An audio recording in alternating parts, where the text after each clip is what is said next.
Sadya naman pala talagang hindi kinuhang flower girl ni Carlo Aquino, ang anak na si Enala Mithi sa kasal nila ni Charlie Dizon noong Linggo, June 9. Hindi parte ng wedding entourage ni na Carlo at Charlie ang 4 na taong gulang na anak ng aktor. Sa showbiz update vlog ni na Ogie Diaz, ay ikinwento niya na tinawagan niya si Trina Kendara, para tanungin kung bakit hindi ka join ang anak sa kasal ni na Carlo at Charlie. Kwento ni Ogie, sabi ni Trina, nasa kanya lang daw si Mithi, at baka raw yung iba ma-misinterpret na hindi niya pinayagan.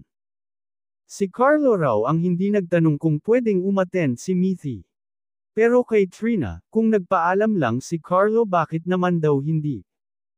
Hindi nga nag-reach out sa kanya. So ako naman, naiintindihan ko rin naman si Trina, kung saan siya nanggagaling at naintindihan rin naman natin si Carlo kung saan siya nanggagaling, na baka ayaw muna niyang gambolain at gusto niya focus lang siya sa anak niya pag sila'y nagkita ni Mithi, paliwanag ni Ogie. Sure naman sila, na may reason din naman si Carlo Aquino, kaya respetuhin din natin, baka naman mabash siya ng bonggang-bongga. Kanya-kanya po tayong rason.